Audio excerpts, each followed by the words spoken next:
The following video is one in a series on spiritual resilience training, a non-religious view of personal values and their dynamics with others. The contents reflect a variety of principles and practices of systems theory in relational counseling for team building and family resilience. Although the series is intended to support Army Corps values, each video also encourages the viewer to reflect on their current prominent values in specific situations and to consider what values may be more appropriate to means and results that are honorable and helpful with others. Chaplain Dillard initiates creating and posting these videos. Their contents and YouTube's linked videos do not necessarily reflect specific beliefs, practices, requirements, or endorsements of the Department of Defense, its subordinate organizations, or other groups with which Chaplain Dillard is affiliated. Welcome back. This is our last video in the series on love languages. Still, it could be the first one you've seen, so if you haven't seen the introduction, I would encourage you to watch that. It gives some specifics and some broad themes that cover all the love languages, and I won't go into that same material here, but it could give you some insights that could be helpful to you in the specific love language we're considering today, which is words of affirmation. A word of affirmation is an unsolicited, genuine, kind word that affirms a specific aspect of the other person's worth. Now, that's a loaded statement, so let me address some of those things. First, it should be unsolicited. I remember a friend of mine telling me that one of their parents had only told them that they loved them twice in their entire life. And this was an older person who told me this. Once was when my friend's spouse had told that parent, "Would you please tell them that you love them?" They solicited a compliment, and it got back to that person, and it was really hurtful that they had to be solicited. Somebody had to ask for them to be affirmed. Second, it should be, I think I said, genuine and kind. It needs to be real. People can see through when we give them an empty compliment. Does this pantsuit make me look fat? No, I think you look okay. Well, there's not a whole lot of affirmation in that. It's just kind of check the block. So it should be genuine and kind too. Many times we think that we're affirming someone by giving them constructive criticism, when that's just a nicer word for, constructive feedback. That's a nicer word for criticism. And of course, there's a time for that. There's a place for that. People need to know what they're doing not so well so that they can know how to do it better. But that's not the same as complimenting someone on what they have already done well. To say, wow, that's a really good project. You put a lot of detail into that. You started early, you finished on time, and you covered all the major projects. We don't have to say that there were spelling errors. We don't have to say, if we're talking to one of our kids, now if this is a professional thing that's going to go to somebody and those spelling errors could really distract from the presentation, that's one thing. So it kind of depends on your audience. But a genuine and kind word too. And lastly, that it targets a specific aspect of their worth. In order to do this, we need to know the other person. Where are they struggling with their sense of worth? It could be their intellect, it could be their appearance, it could be their productivity, it could be their number or quality of friendships. We need to know what they're struggling with, which really kind of dovetails into the next point. And that is that adults who lacked verbal affirmation growing up in their family of origin may react on a spectrum of verbal feedback. They may always want somebody to give them a compliment because they never got compliments growing up.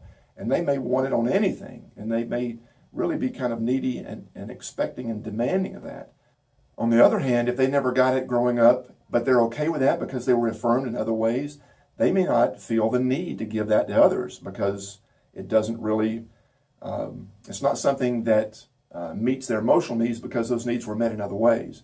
So some people really want compliments all the time. Some people don't care. It can come in a variety of reactions and from a variety of emotions and sources of that.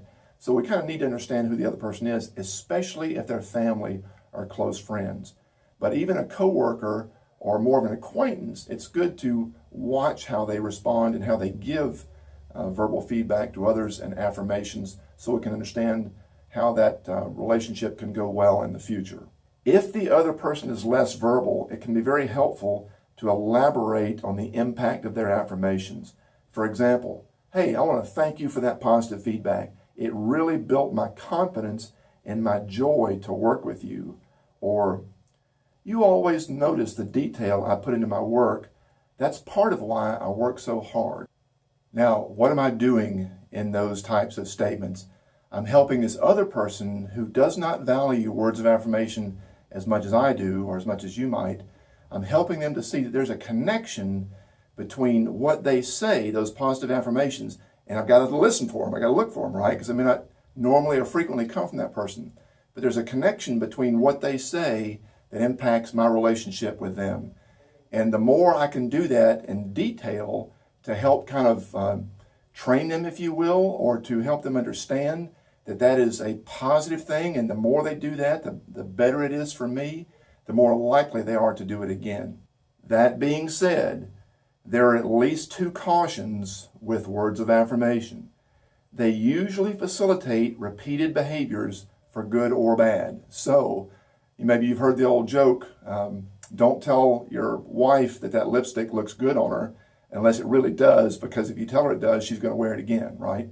Or if one of your kids cooks a meal and they didn't do well, compliment them on anything they did do well. Well, honey, thank you for having this on time.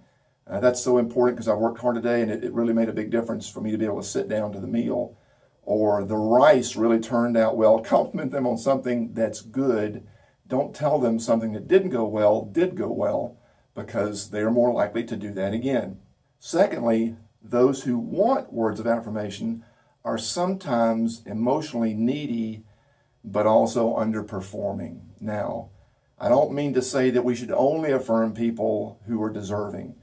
We need to affirm people. We need to look for good ways that they did something well and affirm those, but not just because they're emotionally needy. That can create a dependence for their sense of worth on our words of affirmation. And that can create a very unhealthy relationship where we're always giving and they're always in receiving mode. That's not a reciprocal relationship. That's not equality. That's not mutually helpful for a real sense of care and respect and trust and ongoing teamwork. So, in order to avoid that and do better, we need to affirm specifics that are good for them individually and for their relationships. And you may need to put some thought into this. What does my coworker or my spouse or kids or my friends, what do they need to hear that they're doing well so that they do more of that, so that they grow as a well-balanced person, so that their relationships benefit because they start to do more of that behavior? I'm not just talking about behavior modification. I'm talking about being real with them. Because again, whatever we affirm and others affirm, they're more likely to do those things more often. The question is, are those things better for them individually and for teams? I know some people who are in great shape physically because they spend 2 or 3 hours a day in the gym. Is that really helping them to grow as a whole person? Because that 3 hours they're in the gym, especially if it's alone, is 3 hours they can't spend with their spouse and their kids and their other friends. I know people who work 15 hours a day. Now, you may need to work 15 hours a day sometimes, but if we compliment that person, you are such a good worker, you never go home, and they're burning themselves out, and their health is being negatively impacted, and their relationships are being negatively impacted, we don't need to compliment them on something that is not going well for them individually and their other relationships. Which dovetails into the last point that I've mentioned throughout this series. We need to seek balance by giving and receiving words of affirmation in our personal life. All of these love languages are about issues of the heart.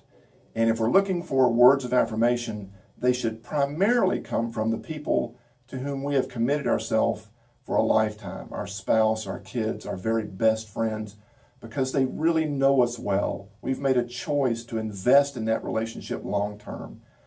If we are hungry for those and we're looking for words of affirmation from acquaintances or from work colleagues that don't know us that well, and because they may move in a couple of years or we may move in a few years, it's a temporary relationship. Those are not going to be nearly as satisfying and meaningful to us over the long haul. Hope this series has been helpful to you, and I hope I've given you enough generalities and details to apply it in a variety of relationships, because even though the phrase is love languages, it's really just about human relationships. And I hope that you'll tune in next time when we start a different series, probably on more human relationships, and I hope to see you then. At the release date of this video, I am stationed with Research Development and Engineering Command, RDECOM, at Aberdeen Proving Ground, Maryland. Because the majority of our personnel are in this area, I spend most of my time here. I do, however, travel to our distant units based on command priorities and budget. I place these videos on YouTube for broad visibility to Army personnel and their families, but I hope the videos will be helpful to others too. If you are assigned to RDECOM and want to request specific topics by video, training on site or by VTC, or confidential counseling on site or by secure webcam, you can contact me at jeffrey.d.dillard.mil@mail.mil.